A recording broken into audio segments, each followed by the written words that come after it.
오늘 우리가 함께 나누실 말씀은 데살로니가 전서 5장 1절부터 28절까지의 말씀입니다. 신약성경 332쪽 우리 데살로니가 전서 5장을 전체 함께 1절부터 함독하시겠습니다.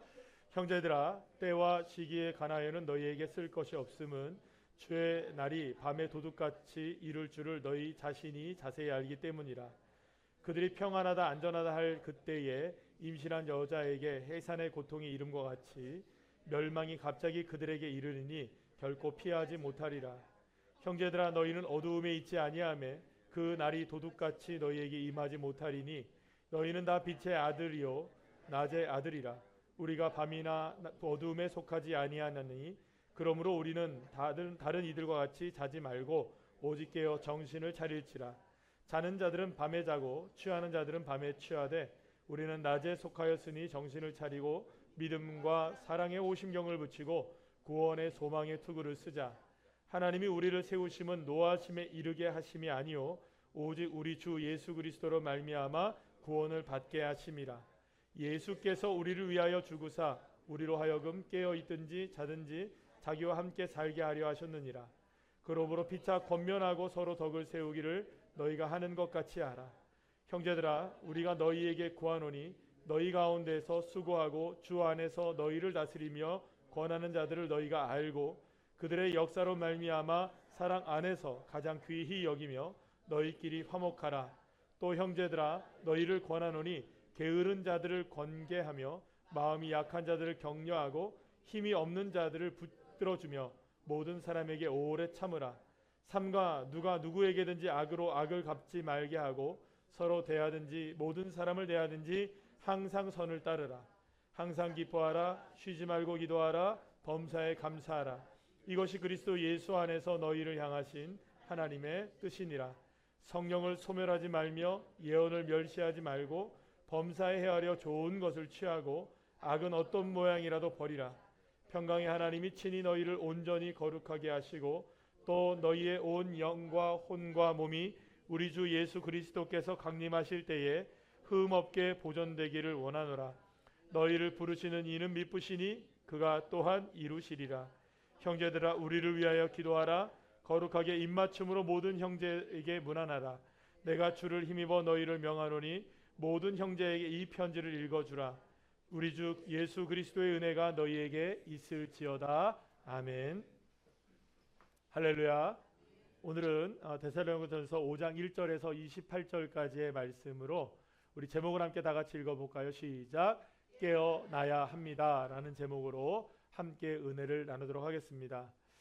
올해 무더위는 그 어느 때보다 심하다는 것을 우리 모두가 다 지금도 여전히 느끼고 있습니다.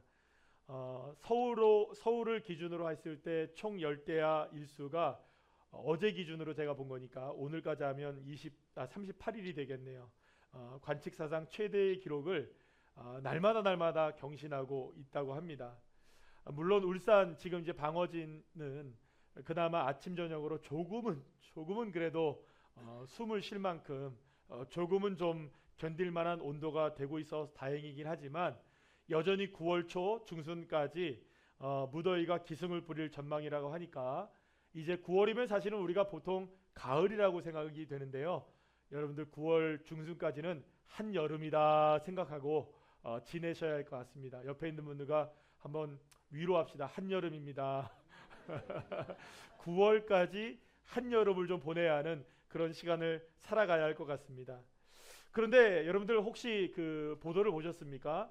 올해 유난히 더운 우리나라의 기온 상승은 다른 나라와 지역에 비해서 그 변화가 매우 빠르게 나타나고 있다고 합니다.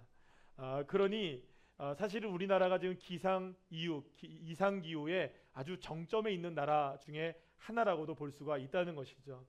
그러나 문제는 뭐냐 하면 앞으로 이상기후로 인해 발생하게 될 문제가 더 심하게 나타나게 될 것이고 그보다 더 큰 문제는 무엇이냐 하면 이런 문제에 대해서 대비가 잘 돼 있을까요? 안 돼 있을까요?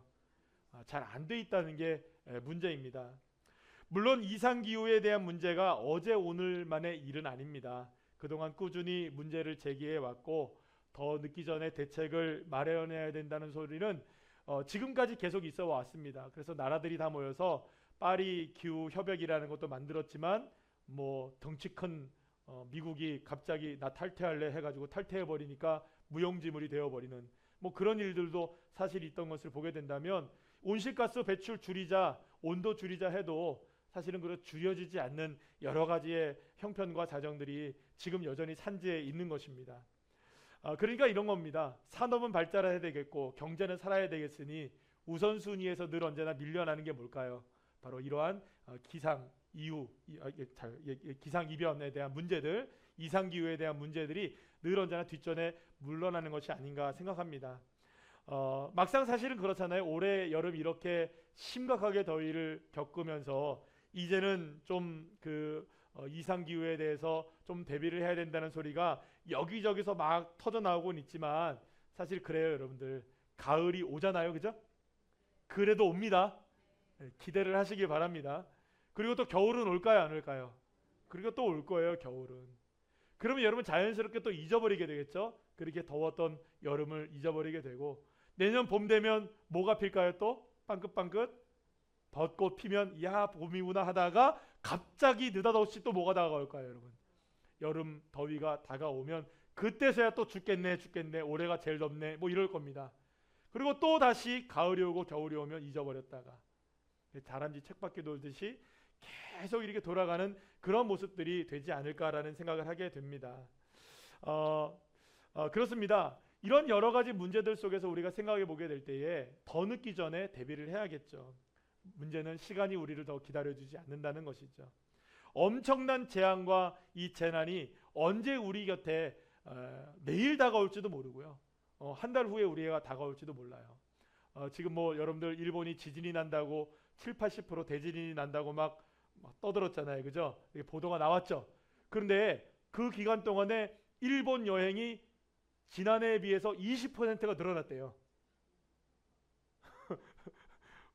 왜 늘어나는지 모르겠지만 늘어났대요. 그래서 사실은 이게 이상하다. 한국 사람들이 더 많이 갔대요. 우리나라 사람들은 간이 커요. 핵 막 쏘고 막 그러니까 뭐 우리는 뭐 핵을 쏘든 말든 뭐 지진이 나든 말든 우리는 일단은 간은 큽니다. 그죠? 우리 민족은 간 큰 민족인 것 같아요. 자, 어쨌든 사실은 대비할 시간이 있어야 되는 거예요. 더 늦기 전에 대비를 해야 하고 깨어 있어야만 사실은 대응을 할 수 있는 것은 분명해 보입니다. 그렇습니다. 이 문제뿐만 아니라 사실은 우리의 인생 가운데 여러 가지 깨어 있어야 될 것들은 많이 있습니다. 비단 기후의 문제뿐만 아니라 인생의 크고 작은 일들에 있어서 또 세상사들에 이르기까지 많은 부분들에 있어서 여러분들 깨어 있어야 됩니다. 깨어 있어야겠죠? 요즘에 여러분들 인터넷에 보면 얼마나 가짜 뉴스 많습니까? 혹하는 일들이 얼마나 많습니까? 여러분들 그 가짜 뉴스에 깨어 있으셔야 됩니다. 그냥 뭘 보고 와 그랬대 이러면 안 됩니다. 팩트 체크 해보셔야 됩니다. 항상. 그러니까 뭐 저는 요즘에 그냥 그 인터넷 유튜브 같은 거 이렇게 보게 되면 요즘에는 뭐 그냥 언론사들도 좀 그렇게 뻥을 많이 치는 것 같아요. 뭐 자극적인 기사예요. 읽어보면 별거 아니에요. 그런데 아주 자극적이에요. 그래서 읽게 만드는 거예요. 클릭을 하게 만드는 거예요. 여러분 가짜뉴스가 얼마나 많은지 몰라요. 그러니까 가짜뉴스에 끼어 있어야 됩니다, 여러분. 여러분 그리고 여러분들 요즘에 저만 그런지 모르겠는데 그 문자에 보면 외국 친구들이 왜 이렇게 문자가 많이 오는지. 저만 와요? 외국 친구들이 한국에 자꾸 오겠대요. 그러면서 저한테 연락이 와요. 그러면서 저한테 자꾸 이 번호로 뭐 기억해서 뭘 해달라고 얘기를 해요. 고맙죠. 외국에서 나를 찾아오는 친구가 있다니까. 그럼 막 그렇게 해서 막 거기에다가 그냥 와 친구 온다 해가지고 막 하면 될까요, 안 될까요? 깨어 있어야 됩니다. 보이스 피싱 딱 전화 오면 뭐 송금해 주세요. 깨어 있어야 됩니다, 여러분. 여러분 우리가 깨어 있어야 될 게 한두 가지가 아니에요. 정신을 바짝 차려야 돼요. 그냥 코 배가는 게 아니고 그냥 없어집니다. 어느 순간. 물론 다시 세우면 되죠. 기술이 좋아서. 여러분들 그러니까 사실 우리가 깨어 있어야 될 게 한두 가지가 아닌 거예요. 정말로 깨어 있어야 돼요. 정신을 바짝 차려야 되는 거예요. 그리고 무엇보다 우리가 깨어 있어야 되는 것이 뭐냐? 따라합시다. 나의 신앙. 영적인 삶에 있어서 사랑하는 여러분, 저와 여러분은 깨어 있으셔야 됩니다. 로마서 13장 11절 말씀에서 사도 바울이 이런 얘기를 합니다. 우리 다 같이 한번 읽어볼까요? 시작. 또한 너희가 이 시기를 알거니와 자다가 깰 때가 벌써 되었으니 이는 이제 우리의 구원이 처음 믿을 때보다 가까웠음이니라. 아멘. 사도 바울이 뭐라고 얘기하느냐? 자다가 깰 때가 되었다라고 말하는 것이 결코 빈말이 아니라는 걸 여러분 기억하셔야 돼요. 그런데 어떤 사람들이 이렇게 생각해요. 이거 몇 년 전에 얘기한 거예요, 여러분들. 2년 전도 아니고 20년 전도 아니라 2000년 전에 얘기한 건데, 아니 그때 깨어 있으라고 했는데 아직까지 예수님 안 오셨잖아요. 그러니 여러분 이거 빈말처럼 느껴지는 거잖아요. 아유, 잠을 한참 자도 괜찮았겠죠, 그죠? 2000년 동안 자다가 일어나도 아직까지도 깨도 안 깨도 괜찮은 거예요, 그죠? 이렇게 생각하시면 안 되는 거예요. 반대로 생각하면 이런 거죠. 2000년 전에 자다가 깰 때가 벌써 되었다라고 얘기한다면 지금은 정말로 자다가도 벌떡 일어날 때가 된 거죠. 정말로 주님은 반드시 다시 오시는데 그날이 점점점 다가오고 있기 때문인 겁니다. 그래서 여러분들, 사도 바울은 오늘 본문을 통해서도 뭐라고 말하느냐? 6절 말씀 우리 다 같이 한번 읽어볼까요? 시작. 그러므로 우리는 다른 이들과 같이 자지 말고 오직 깨어 정신을 차릴지라. 사도 바울은요, 데살로니가 교회 성도들은 물론 초대교회 교회 성도들을 향해, 그리고 오늘의 이 말씀을 듣고 있는 여러분들과 저를 향해서도 뭐라고 얘기하고 있느냐? 오직 깨어 정신을 차려야 한다. 따라할까? 시작. 오직 깨어 정신을 차려야 한다. 옆에 인들에게 부드럽게 이야기하셔야 됩니다. 잘못하면 여러분 시험 듭니다. 옆에 인들하고 인사합시다. 오직 깨어 정신을 차려야 한답니다. 예, 자칫 잘못하면 여러분들 이게 오해 살 수 있기 때문에 부드럽게 얘기를 해야 돼요. 자, 그렇다면 사도 바울은 왜 이런 말을 했던 것일까요? 사도 바울이 깨어 정신을 차려야 한다고 말했던 그 이유는 도대체 무엇일까요? 사도 바울은요, 빌립보에서의 사역을 뒤로하고 당시 마게도냐의 수도였던 데살로니가에서 복음을 전하게 됩니다. 데살로니가라는 곳은 지금 여러분들이 지도를 잘 생각하실지 모르겠지만 이 지금 터키와 그리스에 이어지는 바로 그 사이에 있는 도시예요. 그래서 유럽과 아시아를 잇는 굉장히 중요한 길목에 있는 도시가 이 데살로니가였어요. 그래서 이 데살로니가는 예로부터 교통과 무역이 발달했고 항구 도시거든요. 그리고 문화도 굉장히 발달해 있던 도시였어요. 그리고 이 데살로니가라는 이 도시는요, 특히 알렉산더 대왕이 굉장히 공을 들였던 도시이기도 한데요. 이 도시는 인구 이주 정책을 통해서 뭐 헬라인이나 로마인이나 혹은 뭐 유대인이나 다른 기타 여러 민족들을 이주시켜서 국제 도시로 이렇게 만들었던 도시가 바로 이 데살로니가라는 도시예요. 그래서 사실은 이 데살로니가는 지금도 여전히 큰 도시로 남아 있거든요. 그리스의 수도가 어디입니까, 여러분들? 뭐 알 필요는 없어요. 그러나 대부분 알고 계시죠? 아테네 아시죠? 이 아테네, 아덴이라고 성경에 나오고 있는 이 아테네 제1도시고요. 이거는 이제 아테네가 좀 남쪽에 있는 도시예요. 그 북쪽에 바로 이게 지금 있는 도시 제2도시가 데살로니가라는 곳이에요. 지금 데살로니키라고 부르기도 해요. 그러니까 이 도시가 지금도 이만큼 커져 있는 도시니까 과거에도 얼마나 여러분들 거대한 도시였다는 것을 우리가 알 수 있을 거예요. 그런데 사도 바울의 일행들이 이 데살로니가에 도착하여서 복음을 전하고 교회를 세우게 되었던 것이죠. 자, 그런데 복음을 전하는 초기부터 너무 많은 어려움들이 있었어요. 왜냐하면 유대인들의 공격이 만만치가 않았거든요. 유대인들이 막 박해를 하는 거예요. 그리고 또 이들을 괴롭혀서 도저히 이제 사도 바울이 이 유대인들의 박해와 여러 가지 상황들이 견딜 수가 없는 상황이 되어서 어쩔 수 없이 이 데살로니가를 빠져나올 수밖에 없게 됐는데 급하게 빠져나오게 됩니다. 몇 주 만에 빠져나오게 되느냐? 3주밖에 이 데살로니가에 거주를 하지 못하게 되었어요. 그러니까 3주 만에 이곳을 빠져나올 수밖에 없던 거예요. 이렇게 이제 데살로니가를 빠져나오게 되었던 이 바울의 일행들은 베레아를 거쳐서 아테네라고 하는 아덴을 거쳐서 거기서 복음을 전하다가 이제 어디로 가게 되냐면 여러분들 잘 아시는 고린도라는 도시로 가서 정착을 하여서 한 1년 반 정도의 시간 동안에 거기서 이제 복음을 전하게 되고 교회를 세우게 됩니다. 그런데 이 데살로니가 교회가 너무나 궁금했던 거예요. 바울은요. 고린도에 도착하여서 복음을 전하고 교회를 세워 나가는데 데살로니가는 3주밖에 머무르지 못했잖아요. 그러니까 얼마나 안타까웠겠어요. 좀 더 복음을 전했어야 되는데, 좀 더 가르쳤어야 되는데, 이것도 좀 알려주고 왔어야 되는데, 이것도 좀 해고 왔어야 되는데, 여러 가지 생각들 때문에 마음이 복잡했던, 궁금했던 이 사도 바울은 디모데를 급하게 이 데살로니가로 보내게 됩니다. 그리고 데살로니가 교회 형편들을 알아오라고 보내게 되죠.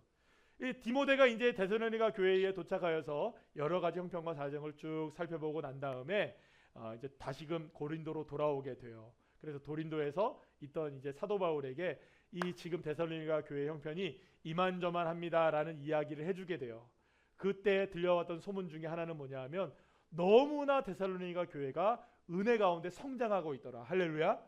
3주밖에 복음을 전하지 못했지만 그럼에도 불구하고 하나님의 은혜 가운데 데살로니가 교회가 참 잘 성장하고 있었다는 것을 알게 된 이 사도 바울은 너무나 감사한 마음에 이 데살로니가 교회에 편지를 보내게 된 거예요. 이게 첫 번째 편지가 뭐냐? 우리가 함께 읽고 있는 데살로니가 전서입니다. 그럼 두 번째 편지는 뭘까요? 어떻게 하셨어요? 가르쳐주지도 않았는데, 정말로 우리 새로운 우리교회 성도님은 대단하십니다. 제가 이렇게 얘기할 때는 항상 우리의 삶이 깨어있지 못하기 때문에, 여러분들 고린도 전서가 첫 번째 편지이고 고린도 후서가 어떻게 하셨어요? 방금 전에도 하셨죠, 그죠? 자, 어쨌든 이렇게 편지를 보내게 되면서 사도 바울이 고마운 마음을 전하게 되는데, 자, 오늘 함께 읽어볼까요? 데살로니가전서 1장 6절에서 8절 말씀을 우리 다 같이 한번 읽어보겠습니다. 시작. 또 너희는 많은 환난 가운데에서 성령의 기쁨으로 말씀을 받아 우리와 주를 본받는 자가 되었으니 그러므로 너희가 마게도냐와 아가야에 있는 모든 믿는 자의 본이 되었느니라. 주의 말씀이 너희에게로부터 마게도냐와 아가야에만 들릴 뿐 아니라 하나님을 향하는 너희 믿음의 소문이 각처에 퍼졌으므로 우리는 아무 말도 할 것이 없노라. 아멘. 사도 바울은요, 데살로니가 교회 성도들이 그토록 어려운 상황 속에서도 성령의 기쁨으로 살아간다는 뿐만 아니라 말씀을 붙들며 믿음으로 살아간다는 소식을 듣게 돼서 너무나 마음이 뿌듯했던 거예요. 무엇보다 이런 데살로니가 교회 성도들의 믿음의 모습은 당시에 마게도니아 지역과 아가야 지역의 모든 믿는 교회들과 성도들에게 본이 되었을 뿐만 아니라 그들의 신앙에 성장하는 모습을 통해서 많은 성도들이 도전을 받게 되고 그 훌륭하게 신앙에 성장하는 모습들이 많은 교회들에게 모범이 되었다는 것을 알게 되었던 것이에요. 사도 바울은 불과 3주밖에 복음을 전하지 않았어요. 3주밖에. 그런데 놀랍게도 말씀을 가르친 게 3주밖에 안 됐음에도 불구하고 한 번 뿌려진 복음의 씨앗을 통하여서 교회가 든든하게 세워져 가고 있었던 것은 이건 전적으로 누구의 은혜였을까요? 이건 하나님의 은혜였던 거예요. 그래서 고린도전서 3장 7절 말씀에서 다음과 같은 고백을 하는 것을 보게 됩니다. 다 같이 읽어볼까요? 그런즉 심는 이나 물 주는 이는 아무것도 아니로되 오직 자라게 하시는 이는 하나님뿐이니라. 아멘. 사랑하는 여러분, 그렇습니다. 데살로니가 교회의 성장은 오직 하나님이 하신 일이셨음을 믿으시길 바랍니다. 하나님께서 그들을 붙들어 주셨고 하나님이 건강한 믿음으로 성장하게끔 그들을 인도해 주셨던 것입니다. 그래서 사도 바울은 데살로니가전서 2장 13절 말씀을 통해서 다음과 같은 이야기를 하게 됩니다. 우리 다 같이 읽어볼까요? 이러므로 우리가 하나님께 끊임없이 감사함은 너희가 우리에게 들은 바 하나님의 말씀을 받을 때에 사람의 말로 받지 아니하고 하나님의 말씀으로 받음이니 진실로 그러하도다. 이 말씀이 또한 너희 믿는 자 가운데에서 역사하느니라. 아멘. 사랑하는 여러분, 데살로니가 교회의 모든 성도들이 믿음의 모범이 될 수 있고 그들의 모습을 바라보며 사도 바울은 물론 많은 그리스도인들이 감사해야 할 수 있었던 것 무엇이었습니까? 하나님의 말씀을 받을 때 그냥 받은 게 아니었어요. 하나님의 말씀을 정말로 누구의 말씀으로 받은 겁니까? 하나님의 말씀으로 받은 거예요. 사랑하는 여러분, 여러분들은 오늘 이 시간에 짧은 시간의 말씀을 들어도 이 말씀을 정말로 하나님의 말씀으로 받으십시오. 그러면 역사가 일어납니다. 문제는 하나님의 말씀을 들어도 하나님의 말씀으로 받지 않고 오늘 목사님 무슨 말씀 하나, 어떤 얘기 하나, 오늘 어떤 포인트에서 좀 웃겨주실래나 기대 안 하시나 보다, 그죠? 어떤 포인트에서 내가 좀 감동을 받을 수 있을래나 이 정도쯤으로 여러분들 생각하시면 안 되는 거예요.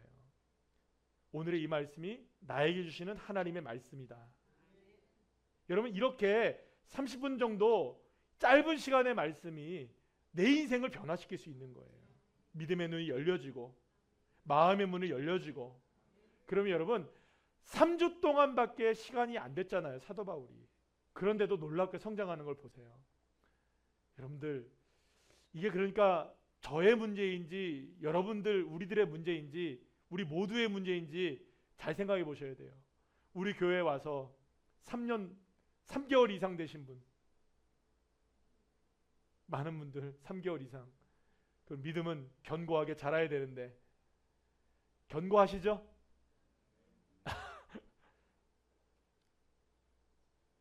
3주 하나님의 말씀을 받으셔야 돼요. 그러니까 여러분들 이런 겁니다. 데살로니가 교회의 성도들이 이렇게 견고하게 세워져 있었던 것은 어떠한 상황 가운데서도 하나님의 말씀을 붙들고 어떠한 상황 가운데도 하나님 앞에 굳건하게 서 있는 그런 믿음이 있었기 때문이었던 거예요.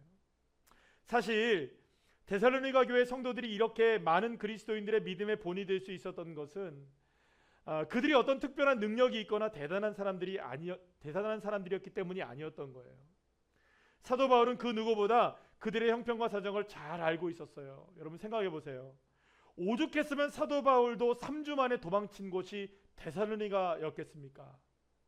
그런데 그 데살로니가에서 남아서 신앙생활하고 있었던 그 사람들의 형편과 사정은 얼마나 어려웠겠어요. 그들이 그리스도인으로서 데살로니가에 살면서 교회를 세워나가고 믿음으로 사는 것에 있어서 그들이 받게 된 핍박과 괴롭힘과 박해는 상상을 초월하는 것이었을 거라는 거죠.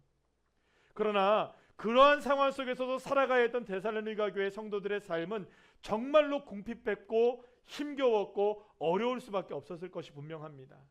그러나 그럼에도 불구하고 그들은 주 안에 굳게 서 있었고 믿음의 본이 되는 그러한 신앙의 삶을 살아냈던 것입니다.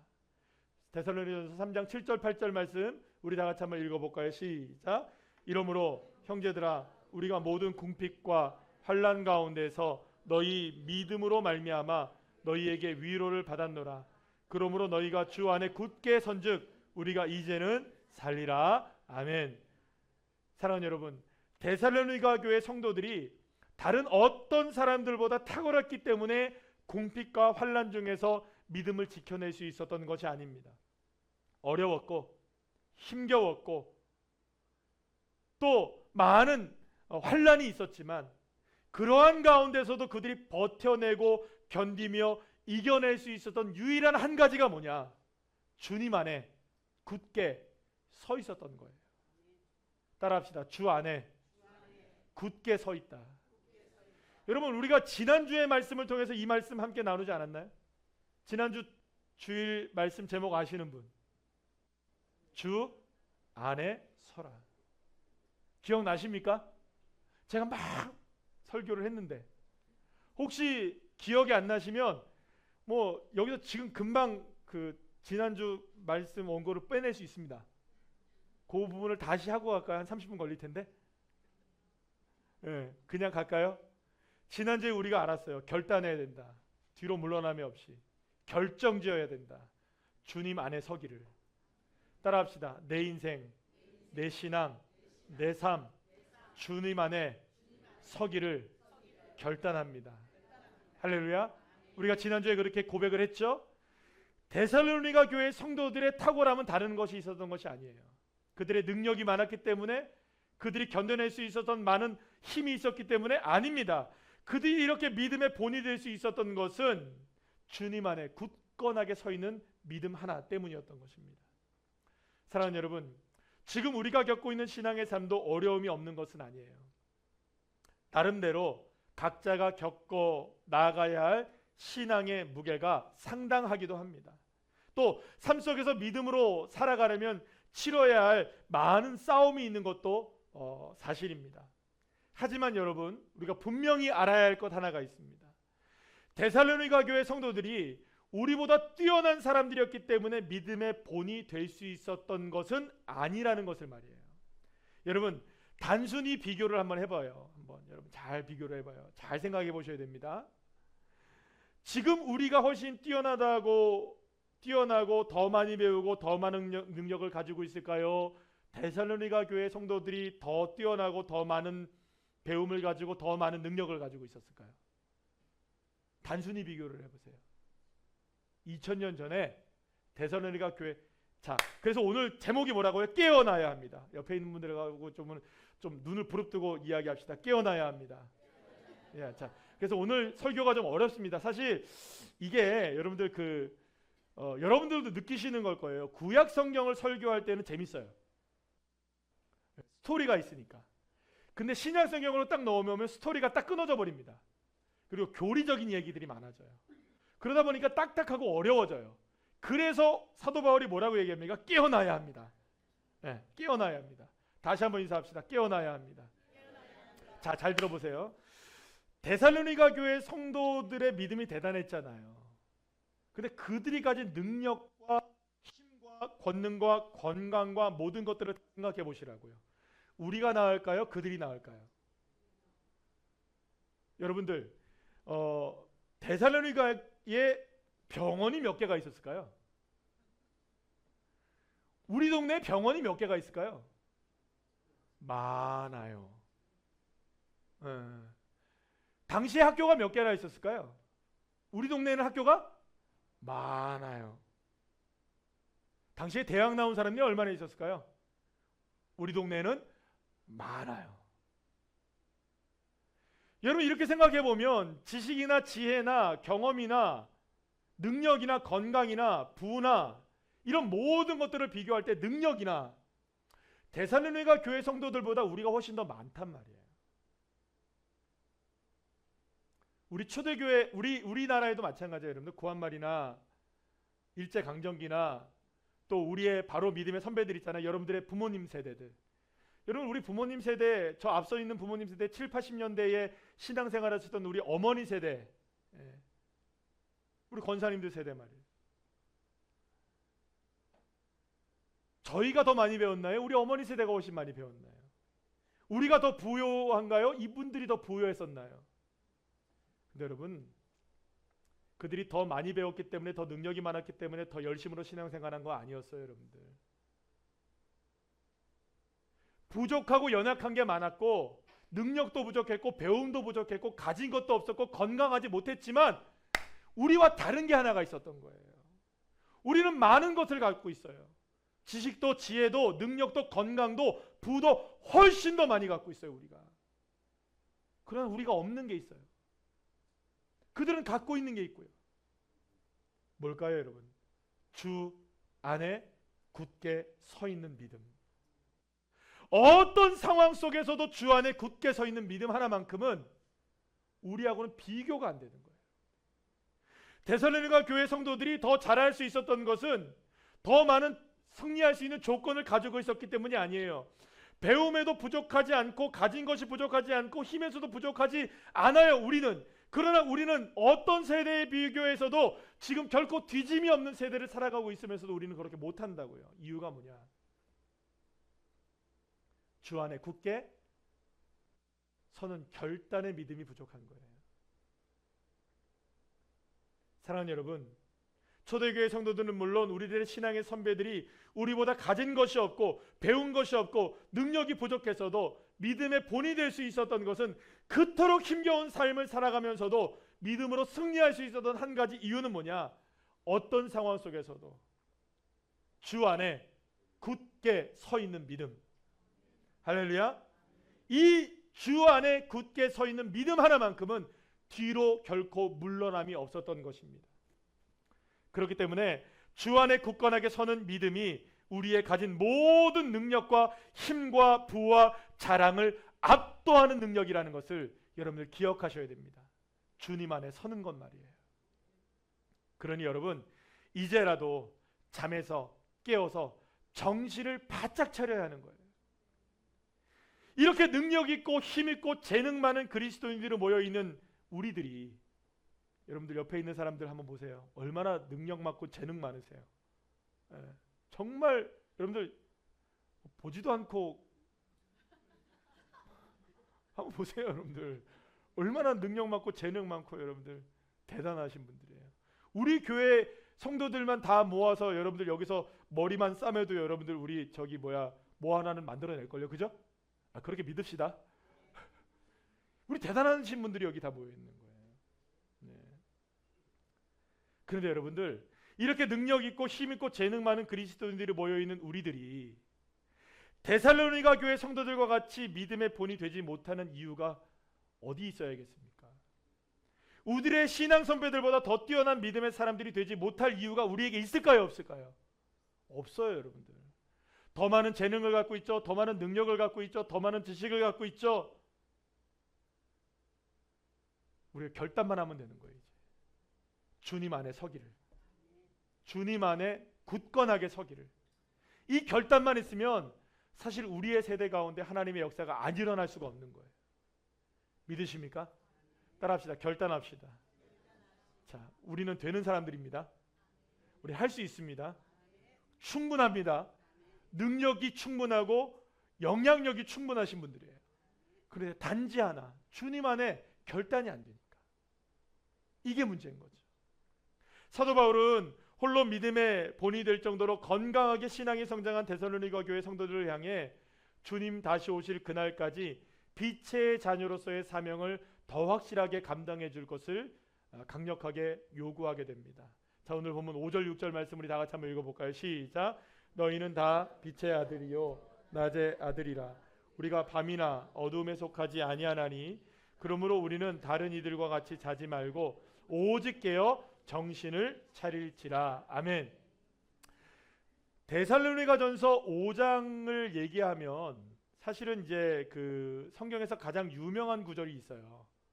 많은 분들이 이 정도는 외우고 있죠. 그것도 무려 3구절이나 되는 구절을 외우고 있어요. 항상 기뻐하라, 쉬지 말고 기도하라, 범사에 감사하라. 오, 3구절이나 외우고 있어요. 그죠? 우리가 이게 사실 다인 줄 알고 계시는데, 사실 이것이 사실은 이 데살로니가전서 5장을 설교할 때 대부분 여기 이 말씀에 집중이 되는 것도 사실이에요. 그런데 데살로니가전서 5장은 물론이거니와 데살로니가전서 전체의 내용을 고려할 때 항상 기뻐하라, 쉬지 말고 기도하라, 범사에 감사하라, 이것은 어떤 상황 속에서도 믿음의 본이 되기 위해서 깨어 있어야 할 여러 가지들 중에 한 가지들이에요. 이게 전부 다가 아니고, 그래서 많은 분들이 착각하시고 오해하시는 게 있어요. 이게 전부 다가 아니라는 거예요.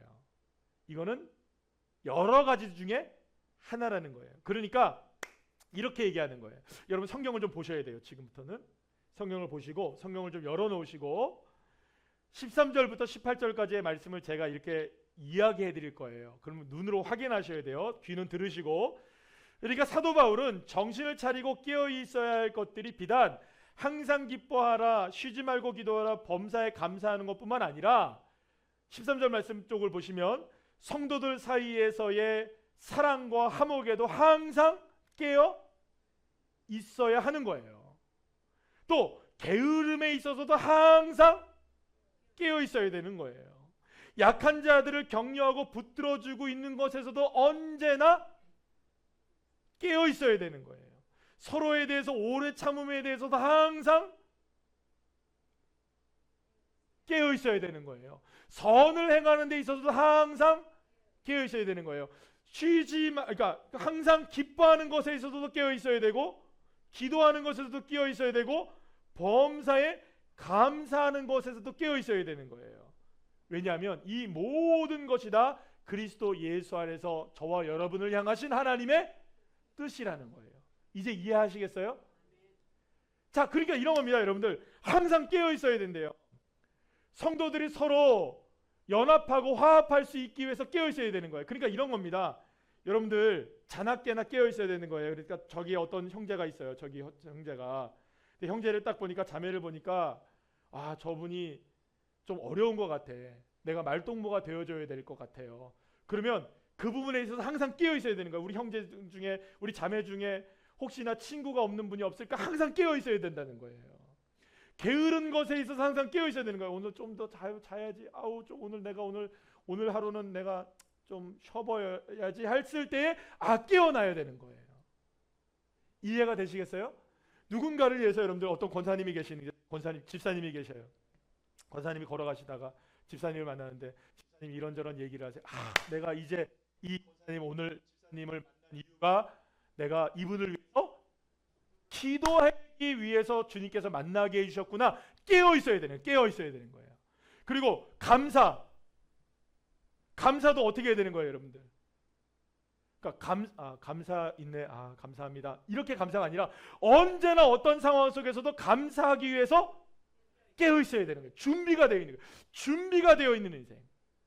그러니까 기도도 준비가 되어 있고, 감사도 준비가 되어 있고, 기뻐하는 것도 준비가 되어 있고, 게으르지 않고 늘 언제나 부지런함에 준비가 되어 있고, 서로들을 향하여서 화목하기 위해서 준비가 되어 있고, 약한 자들을 붙들어주기 위해서 깨어 있고 준비가 되어 있고, 오래 참기 위해서 준비가 되어 있는, 깨어 있는, 그것도 그냥 깨어 있는 게 아니라 정신을 바짝 차리고 깨어 있는 그런 삶을 살아가는 것이 누구의 뜻이라고요? 그리스도 예수 안에서 우리 모두를 향하신 하나님의 뜻이라는 거예요. 항상 기뻐하고 쉬지 말고 기도하고 범사에 감사하는 요것만이 아니라 모든 삶의 영역 속에서 정신을 바짝 차리고 깨어 있어 누구의 안에 서서, 그리스도 예수 안에 서서 굳게 서서 깨어 있는 삶, 할렐루야, 그런 삶이 되어야 된다는 거예요. 또 깨어 있어야 될 것이 있어요. 성경을 보세요. 19절부터 22절의 말씀이 이어집니다. 성령을 소멸하지 않기 위해서 항상 깨어 있으라는 거예요. 예언의 말씀을 멸시하지 않기 위해서 항상 깨어 있어야 된다는 거예요. 범사에 헤아려 좋은 것을 취하기 위해서 항상 깨어 있어야 된다는 거예요. 악은 어떤 모양이라도 버리기 위해서 늘 깨어 있어야 된다는 거예요. 늘 깨어 있는 거. 말씀에 깨어 있고, 성령에 깨어 있고, 거짓된 것에 깨어 있고, 죄악에 깨어 있고, 늘 언제나 이런 것들에 깨어 있는 신앙이 되어야 되는 거예요. 그리고 이렇게 그리스도인들이 여러 부분에서 항상 깨어 있어야 하는 이유에 대해서 사도 바울은 23절 말씀을 통해서 이렇게 말씀합니다. 우리 다 같이 한번 읽어볼까요? 시작. 평강의 하나님이 친히 너희를 온전히 거룩하게 하시고 또 너희의 온 영과 혼과 몸이 우리 주 예수 그리스도께서 강림하실 때에 흠없게 보존되기를 원하노라. 아멘. 그래서 왜 우리가 깨어 있어야 될까요? 주님이 언제 오실지 모르기 때문이에요. 주님이 언제 오시든지 그날에 저와 여러분이 온전한 그리스도인으로서 흠없이 보존되기 위해서 깨어 있어야 되는 거예요. 여러분들 그 올림픽 보셨죠?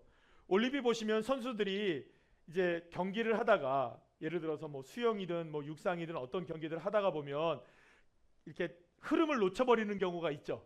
그래서 원래 출발해야 되는데 부정 출발이나 여러 가지로 출발을 하지 못해서 다시 내려와서 점검을 하고 막 있는 순간이 있죠. 그럴 때 어떻게 합니까? 몸을 때리고 막 뛰고 막 그다음에 또 뭐 뒤집어 쓰고 막 온몸 체험을 막 이러죠. 왜 할까요? 왜 할까요? 준비 딱 하면 바로 이게 무슨 말인지 아시겠어요? 준비하라는 준비. 깨어 뭐 별로 저는 몸이 좀 안 좋아서 원래 탁탁 소리가 나는데 펑펑 소리가 나네요. 그죠? 이해해 주세요. 네.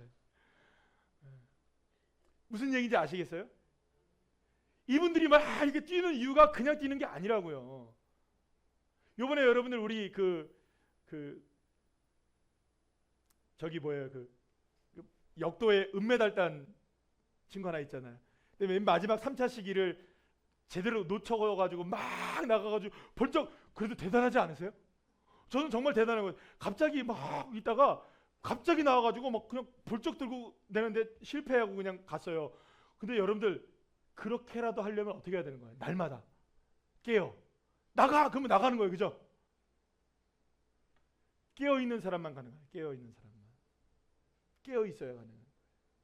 날마다 준비가 되어 있어야 되는 거죠. 주님은 우리를 그렇게 만나기를 원하시고 계시는 거예요. 그러나 우리가 한 가지 기억해야 할 것이 있어요. 24절 말씀 우리 마지막으로 함께 읽어보겠습니다. 시작. 너희를 부르시는 이는 미쁘시니 그가 또한 이루시리라. 아멘. 사랑하는 여러분, 주님 안에 굳게 서려고 할 때 주님은 결코 우리를 홀로 두지 않으십니다.